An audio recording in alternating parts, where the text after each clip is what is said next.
My name's Kale, and today on the King of Games, we're going to be talking about the easiest Flywheel mod guide that you'll probably ever have. And here's the sick part. It hits over 200 FPS. Let's get into it.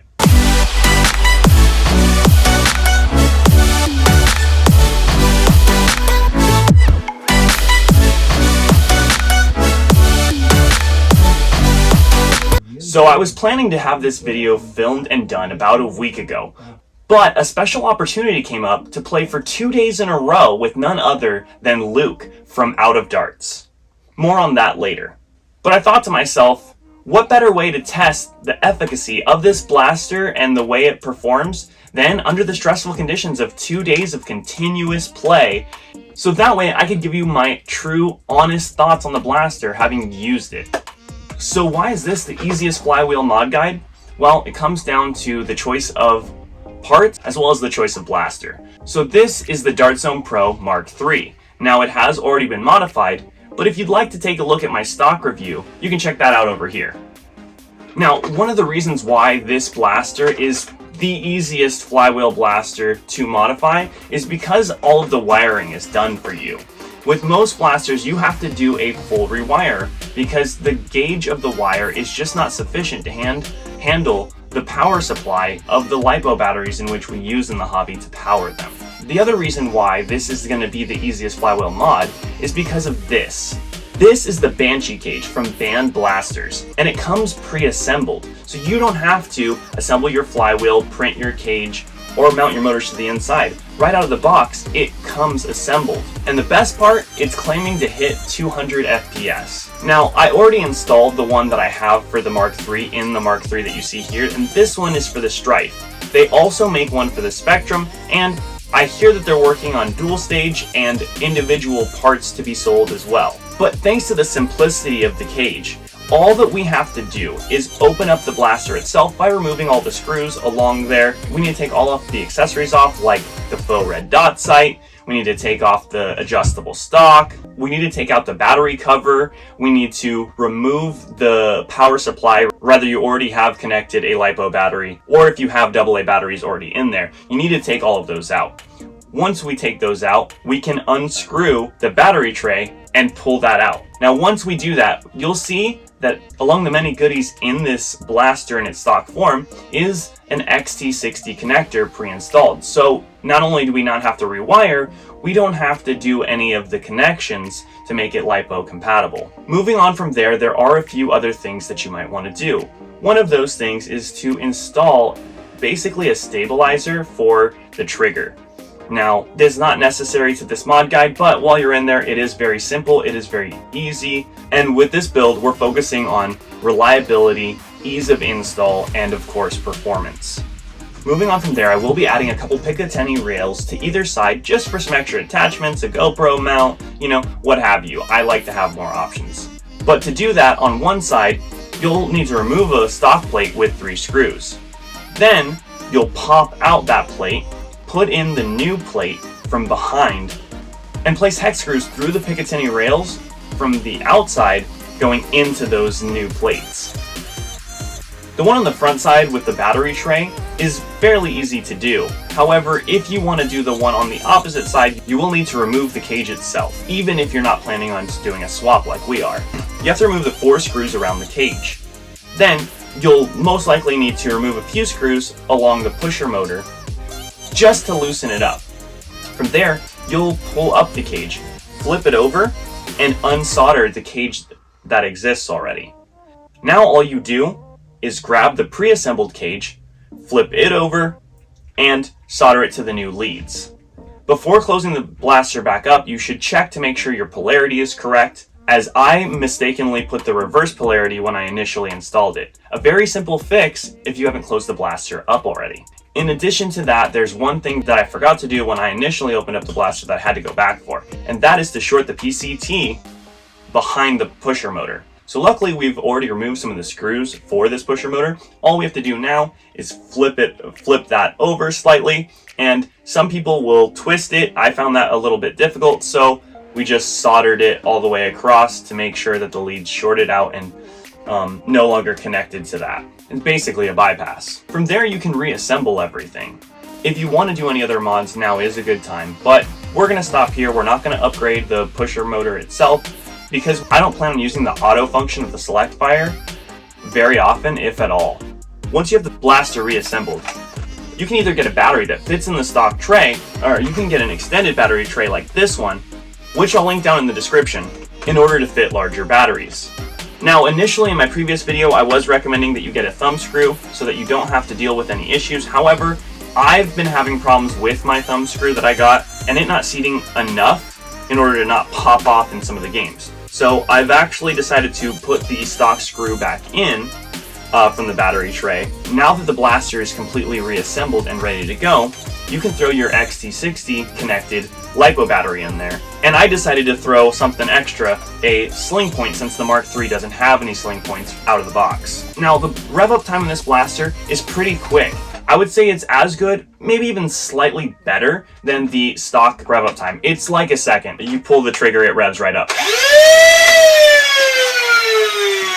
That does bring up a point that I want to go over about this modification, is that the Banshee cage from Band Blasters is very loud, in my opinion.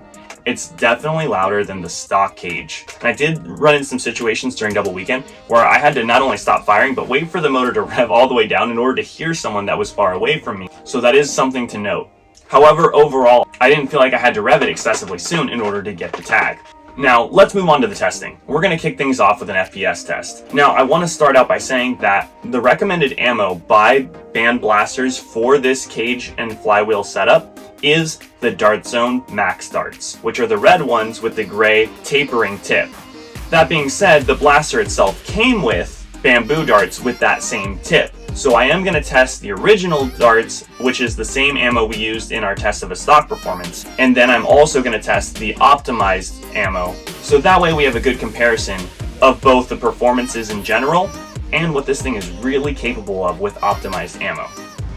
Alright guys, kicking off the FPS test, we're going to shoot the bamboo darts that the Mark III came with.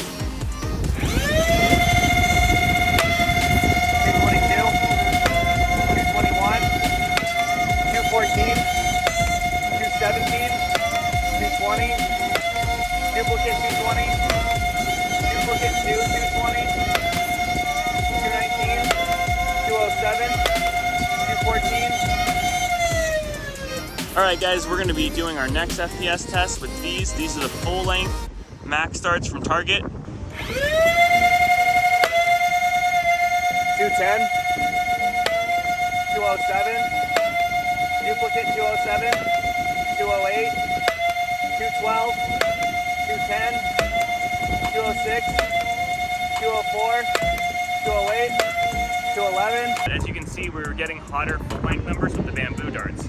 We're going to test the bamboo darts that it came with in half-length form and see if it's the same. 206, 199, 205, 209, 200 even, duplicate 200 even, 199, 206, 202, 198. Next up, we're going to be testing the half-length Dart Zone Max Darts. 204, 198, 202, 200 even, 201, 203, 201, duplicate 201, 200, 204. Okay, so as you can see there, the full-length ammo makes longer contact with the flywheels, and therefore it has a higher FPS than its half-length counterpart. The bamboo darts were sailing with a high of 222 FPS out of this cage. Every single shot was over 200. Now, a little bit lower, the full-length max ammo had a high of 212 FPS, but every single shot was over 200 FPS. And I think that's a huge performance increase from what we saw in its stock form, shooting roughly in the 145 range during my testing. Now, looking at half-length ammo, the bamboo darts performed in a pretty tight grouping, with only a couple shots dipping as low as 198, and the highest hitting 206. So still great numbers in my opinion. Going to the max darts, the ones that they're supposedly optimized for, we had a little bit less, 204 is our high, but relatively the same. And it could come down to the shape. It also could come down to the fact that max darts are slightly heavier than the bamboo darts, and that will probably have some effects in some of our other testing. So we'll go ahead and get into the next test, which is accuracy, and see how that goes. We're going to be shooting at that pole there from about 50 feet. We're going to see if there's been any improvements in accuracy with the extra velocity. First up, full-length bamboos. Near miss. That one was pretty bad. That's a hit. Ooh, near miss. The wind definitely made that one miss. It was a miss, but the wind took that one. Next up, we got the full-length max darts. That's a hit.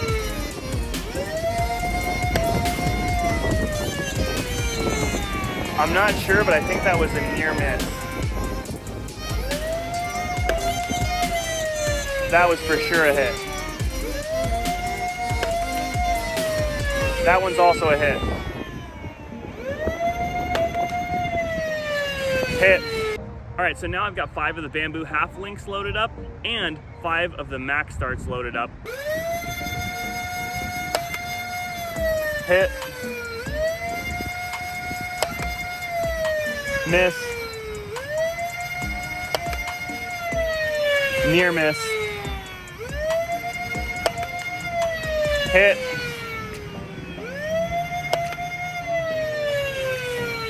That one's hard to tell, but I think it was a near miss. That one's a hit. On to the max darts.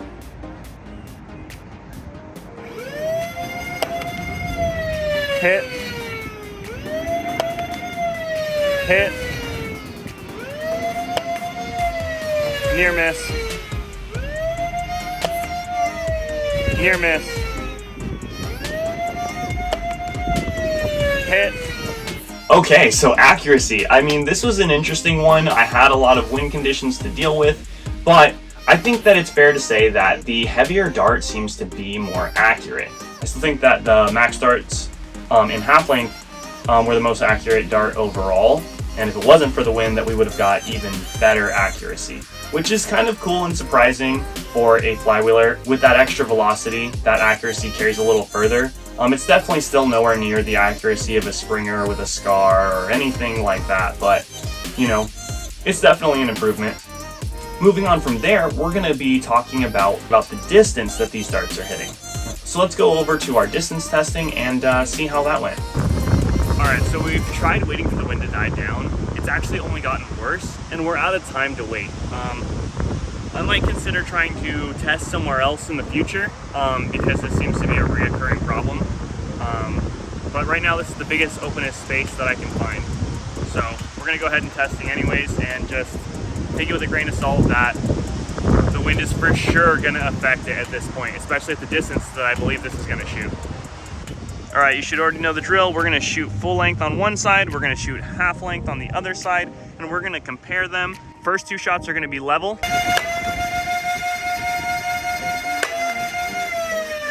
Yeah, those shot pretty far. Next 2 shots, we're going to adjust the angle slightly up.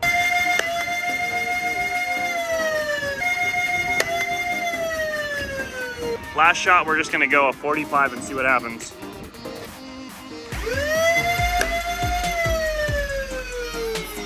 I know you probably can't see it on camera. It was arcing perfectly, and then the wind just caught it and brought it straight down. Somewhere over here. So yeah, wind's definitely taking that one. I think that would have for sure passed the end of the marking there. Next up, we're going to shoot our max darts. Full length still. 2 level shots just like last time. That one bounced. That one also bounced. Wind's kicking up here.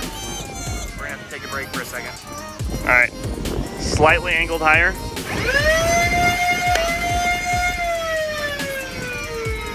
Dang, that one really sailed.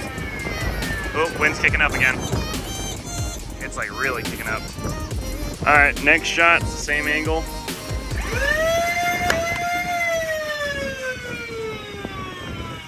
And last shot, just like last time, is gonna be a 45-degree angle. As soon as I feel the wind drop for a second, we're gonna fire.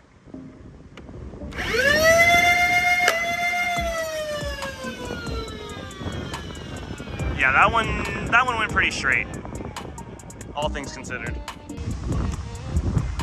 Next up, we're gonna shoot our half-length darts, starting with the bamboo darts. And we're gonna get our level shots first.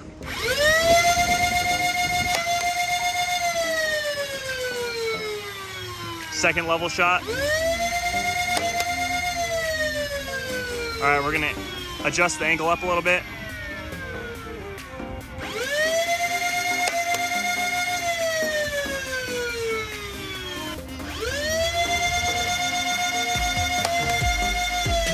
Last but not least, the 45-degree angle. All right, now we got our 5 red max darts, starting with a level shot.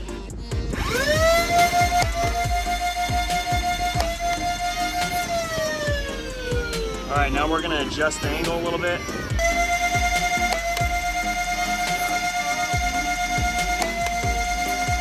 Holy crap, that's far. All right, now we're gonna shoot our last shot. And that one's gonna be a straight up 45. Here we go. All right, time to go find our darts. Full length goes back over to about 90 feet. We got another one here, exactly on 87 feet. All right, we got another bamboo full length over at about 116 feet. So way out here, the wind blew that one shot. Far to the left. Let's see where it lines up to. That one is at the 120 foot mark. I really thought that one was gonna go the distance, so to speak. We've got a full length bamboo dart here at 138 feet. We've got a full length max dart here at 79 feet. All right, we've got a full length here at 90 meters, which is about 127 feet. Quite a ways over. We've got a full length max dart at 143 feet. The tape measure here ends at 150 feet. So we've got a 150 foot shot. All right, looks like we've got one here at just shy of 84 feet. We got another bamboo half length at 100 feet. Oh, right on the money. We got a just past 121 feet, and then another one right here just past 122 feet. We also have a half-length bamboo dart here at 135 feet.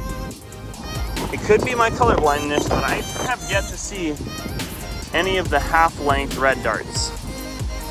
We've got a half-length red dart at 91 feet. Let's see, I think I saw another one around here. Oh, there it is. This one right here is definitely one of our flat shots, just like the other one. And we're at 97 feet. Okay, so it took me a lot of time to actually find these, and it turns out that all 3 of the angled shots have gone past the 150 foot mark. So we got one of them right there, one right there, and the other one is a little bit further back. So I'm gonna have to take a second to stretch the tape out. Okay, so we took the time to stretch out the tape measure a little further, and we'll see where they're at. We got one here at just over 156 feet. The other one right here, and that is over at 162 feet. And then the last one that was really arced is here just shy of 168 feet. That is freaking mind-blowing. I can't even find the right words to say to explain how surprised I am that it got to basically 170 feet. In these wind conditions, I cannot stress that enough. In these wind conditions, look at my shirt. In these wind conditions. Okay, so distance testing definitely left us with some surprises there. As you can see, we tested 4 different kinds of ammo, as we've been doing the whole time: full-length and half-length bamboos, which it came with, and full-length and half-length max darts, which are what the cage is optimized for. Alright, now we can see that when it comes to the testing of the full-length darts, that the distances that we're hitting with the max darts are generally just further than the distances that we're hitting with the bamboo darts, but not by much. And obviously there was that one shot that was like really sailing out there, and then the wind just like visibly just went and took it straight down. So that was really unfortunate. I think that one would have been more comparable, but even then the bamboos with that outlier maxed out at 138 feet, and that is really good. It's as good as the previous, and I think it had potential to do more. When it comes to the max darts in their full length form, we maxed out at 151 feet, which is pretty cool, and the wind didn't seem to affect the max darts full length or half length as much as they did the bamboo darts, but it could have just been timing. Moving to the half length ammo and testing the distances and the ranges that they can hit, it seemed like the half length bamboo darts seemed to be hitting around the same as the full length bamboo darts. There wasn't a lot of difference there. They weren't as susceptible to the wind. It seemed like they were a little bit straighter shots in these arcs and stuff. Performed as good, if not better, as they did in the stock cage. So I do think we got some good results out of that. But now, when it comes to the most optimized dart, the max dart, we could see a clear and obvious difference in performance. All 3 of the furthest shots among any of the ammo were with max darts, and they were fairly straight. They didn't stray far from the line that we were shooting down. And now, if the wind wasn't as strong, we could have possibly even reached further than this, but we pretty much topped out at about 170 feet. And all 3 of those shots were above 150. That is a huge improvement from the already surprising 130 something foot shot we got in our stock footage. I did converse a little bit with band blasters to talk to them about some of the optimization and things that you should or shouldn't do with this blaster. One of the things you shouldn't do is use the kind of half-length ammo you would normally use with a flywheeler, which is like cut down waffle heads or any of these wide heads. It's just, the crush on this is just not optimized for that. I did accidentally put a few in over double weekend, whether it was on film or not. It did fire it, but I didn't mean to, and I would avoid doing this because you could damage the blaster and burn the motors out on the cage. Overall durability is pretty good with the few modifications that we did. I didn't have any major jamming issues. There were a few times where we were using less than optimal ammo that had been stepped on, put in the dirt when we were on day 2 of the double weekend, and I did have to clear a few jams, but the jams were actually at the mag and not in the blaster cage itself.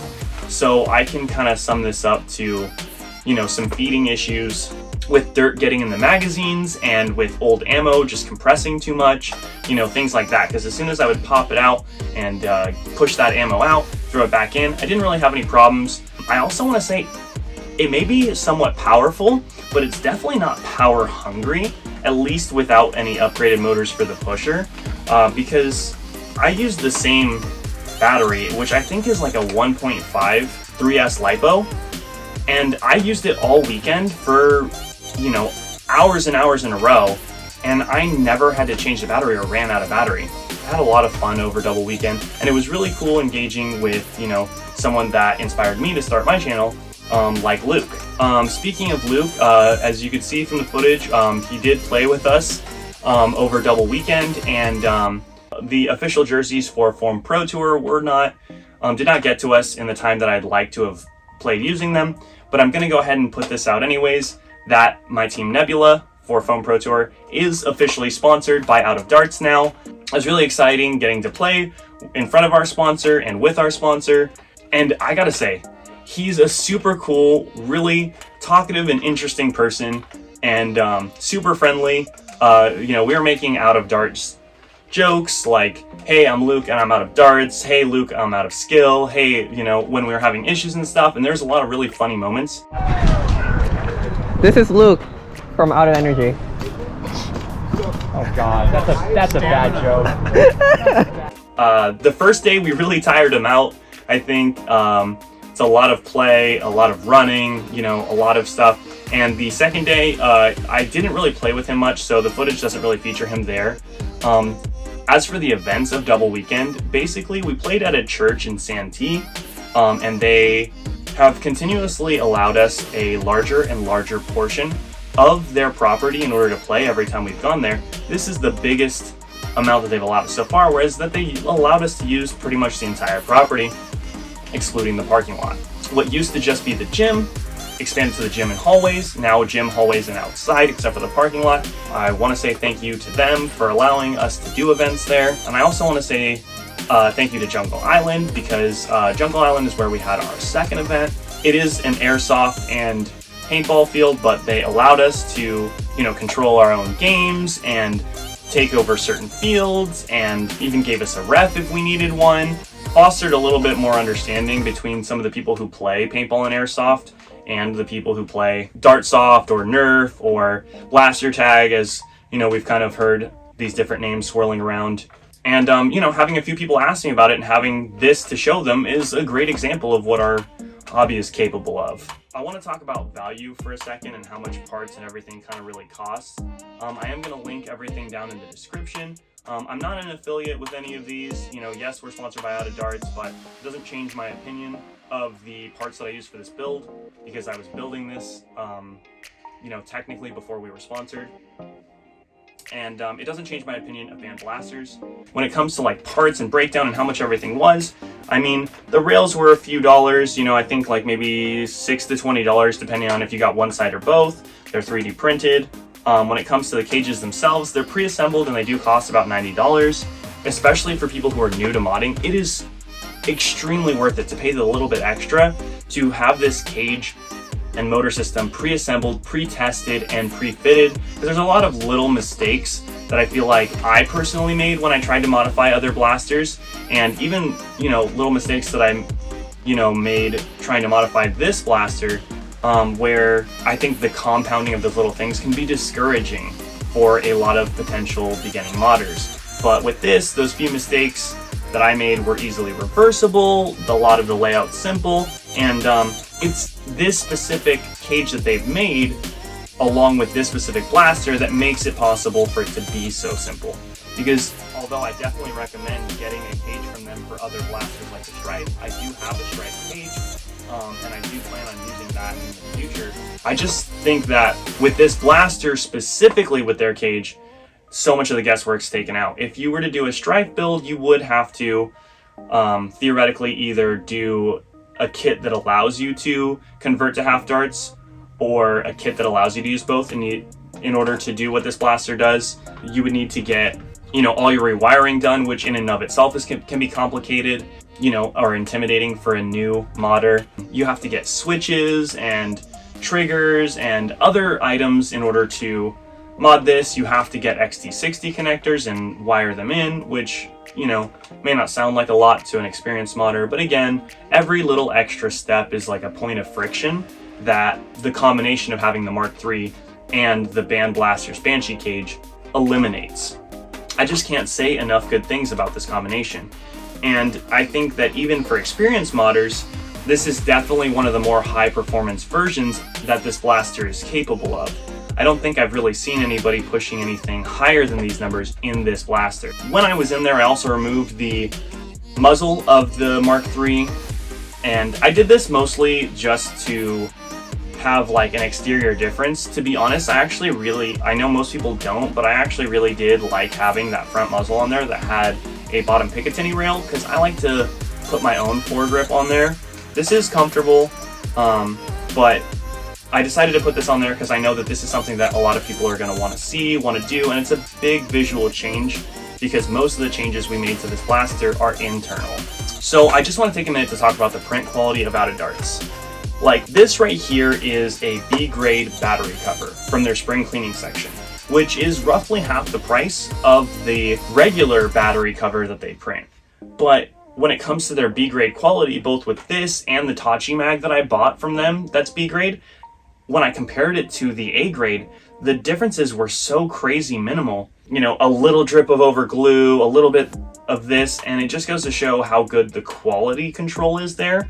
So, you know, if you see something that you want and you see it on their spring cleaning or like as a B grade, I would say get it. You can buy with full confidence and really reduce the cost of your builds when you have the opportunity to do so. So overall, I cannot state enough how much I enjoy playing with this blaster, how clutch it came in, and pretty much how rugged the build was. I mean, my soldering wasn't the cleanest, and I was rough with this blaster over the weekend, but because only certain parts of this blaster build are 3D printed, it's definitely able to stand up to more. The cage seems to stand up well. I will say that it does have a decent amount of dart dust because of how high the crush is. Yeah, I put less than ideal ammo in there quite often this weekend, and this thing really delivered the hits. I mean, this is going to be a staple in my play, I think, for a long time to come. I think that you're not going to find an easier option for the price unless you just straight up buy a pre-built blaster. But I want to hear from you guys. Do you already have a Banshee cage? What are your thoughts on it? Let me know down in the comments below. I hope you have a blast, and until next time on The King of Games. Hey.